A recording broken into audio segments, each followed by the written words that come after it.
University మంచి భవిష్యత్తు కోసం తెలుగు విద్యార్థులు ఇష్టపడే university. Call 9059052378 9059052379.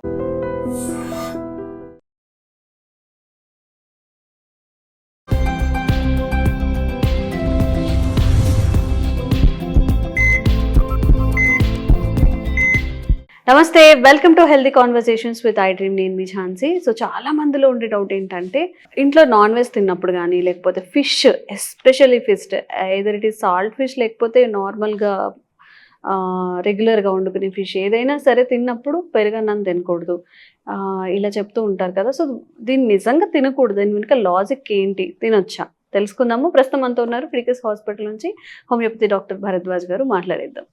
So sir, one of the myths, పొట్లకాయ తింటే ఎగ్ తినద్దు, చేపల కూర తింటే ఆ రోజు పెరగనం తినద్దు, అంటే సైమల్టేనియస్గా అప్పుడే తినద్దు అని చెప్తూ ఉంటారు. సో నిజంగా లాజిక్ ఉందా, మనం పాటించాల్సిన అవసరం ఉందా?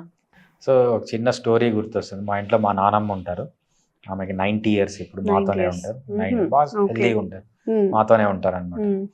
నేను ఎప్పుడు ఫిష్ తింటాను. నేను ఫిష్ తినేటప్పుడు మజ్జిగ తాగుతాను. ఆమె ఒప్పుకోదు అసలు. సో పెరుగుతో ఫిష్ తినకూడదు అని చెప్తుంది. సో నేను ఏం చేస్తానంటే, ఆమె ముందు తినం, పక్కకి వెళ్ళి తింటాం అన్నమాట. నేను టెస్ట్ ఏం జరుగుతుంది. నేను ఇంతవరకు కొన్ని 100 సార్లు తిన్నాను, 1000 సార్లు తిన్నాను, ఏమీ కాలేదు. పెరుగు ఫిష్ తిన్నా. ఓకే, పెరుగుకి ఫిష్ తినడానికి సంబంధమే లేదు. పెరుగు అంటే ఏంటంటే దాంట్లో లాక్టోబాసిల్లస్ ఉంటుంది, కొంచెం ప్రోటీన్ ఉంటుంది అంతే. ఫిష్ అంటే ప్రోటీన్ ఉంటుంది, మనకు omega-3 ఫ్యాటీ యాసిడ్స్ ఉంటాయి. ఈ లాక్టోబాసిల్లస్ ఇవన్నీ కలవడం వల్ల ఏమి ఉండదు. నేను మా నాన్నమ్మని అడిగాను అనమాట, ఎవరు చెప్పినారు నీకు అంటే, ఎవరు చెప్పిరా అడగకూడదురా, పెద్దోళ్ళు చెప్తే వాళ్ళకి ఎదురు సమాధానాలు చెప్పకూడదు, చెప్పింది వినాలి, చెయ్యాలి, పాటించాలి.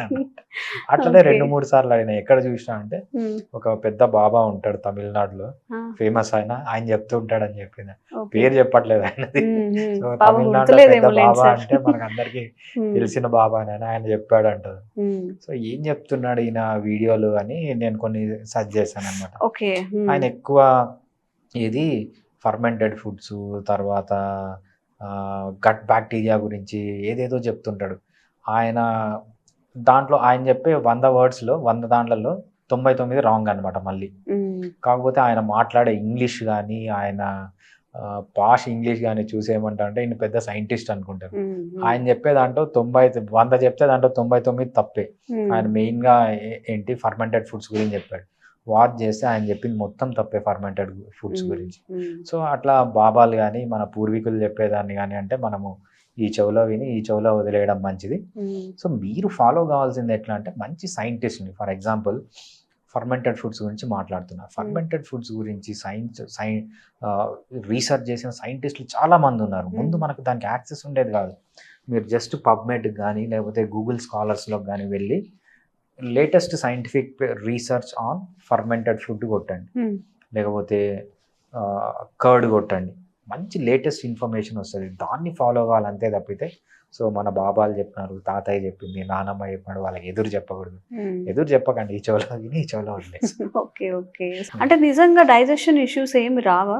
నాకైతే ఇంతవరకు రాలేదండి. మా పాపకు తినమని చెప్తాను, మా బాబుకి, వాడికి 9 months, వాడికి పెడతాము ఫిష్, అన్ని పెడతాం 9 months అయినా కూడా. సో వాడికి ఇంతవరకు ఏ ప్రాబ్లం రాలేదు. సో అందరూ తింటారు, ఎవరికి ఇంతవరకు రాలేదన్నమాట. సో అవన్నీ మూఢనమ్మకాలు. సో సైంటిఫిక్ గా దానికి ఎటువంటి సంబంధము, ఫిష్ తిన్నప్పుడు పెరుగు తినకూడదు అనే దానికి ఎటువంటి సంబంధము లేదు. ఓకే. అండ్ మరి ఇది పొట్లకాయ విత్ ఎగ్, ఏమీ కాదండి. సో పొట్లకాయలో ఎగ్గులో ఏముంటుంది, ప్రోటీన్ ఉంటుంది, రైట్, అమైనో యాసిడ్స్ ఉంటాయి, దాంతోపాటు కొంచెం కొలెస్ట్రాల్ ఉంటుంది. కొలెస్ట్రాల్ మన బాడీలోకి అబ్జర్వ్ కాదు, మంచి ఫ్యాట్స్ ఉంటాయి, రైట్. పొట్లకాయలో ఏముంటాయి, ఫైబర్ ఉంటుంది, మినరల్స్ ఉంటుంది, విటమిన్స్ ఉంటుంది. సో అది కలిసి తిన్నంత మాత్రం ఎటువంటి ప్రాబ్లం ఉండదు. సో ఇవన్నీ జస్ట్ అపోహలు తప్పితే, కావాలంటే మీరే తిని చూడండి, ఎవరికి ఏ ప్రాబ్లం అనేది రాదు. ఓకే. సో ఇదన్నమాట. ఒక్కసారి కాదు, 100 సార్లు తిని చూడండి, 100 సార్లు ప్రాబ్లం. ఏదన్నా వచ్చినా కూడా దీనివల్ల కాదు, ఇంక వేరే ప్రాబ్లం ఉన్నప్పుడు ఏదో అకేషనల్ గా లేకపోతే కోఇన్సిడెంటల్ గా బయటపడుతుంది తప్పితే దీనివల్ల ఎటువంటి ప్రాబ్లమ్స్ అనేవి ఉండవు. ఓకే. సో ఏదైనా కానీ అండి, మన నమ్మకాలు అనేవి మనకి బెనిఫిషియరీగా ఉండాలి, అంటే దానివల్ల మనకి బెనిఫిట్ ఉండాలి, కానీ ఏదో మూఢనమ్మకంలో కొంతమంది అయితే ఆ రోజు తినడం మానేయడం ఇలాంటివి చేస్తూ ఉంటారు. ఏది ఎందుకు పాటించాలో తెలుసుకొని చేస్తే మంచిగా ఉంటుంది. Thank you sir. థ్యాంక్స్ అండి. Sir, one life lesson what medicine has taught you. whatever you can do without expecting. But I really believe మన పాజిటివ్ యాటిట్యూడ్ ఉంటేనే మనం ఏదైనా సాధించగలం. గట్ని మనం కరెక్ట్ గా డీల్ చేసినట్లయితే అది మనకి పాజిటివ్ హార్మోన్స్ ని రిలీజ్ చేస్తుంది. షుగర్ వచ్చిన వాళ్ళ పరిస్థితి ఏంటి?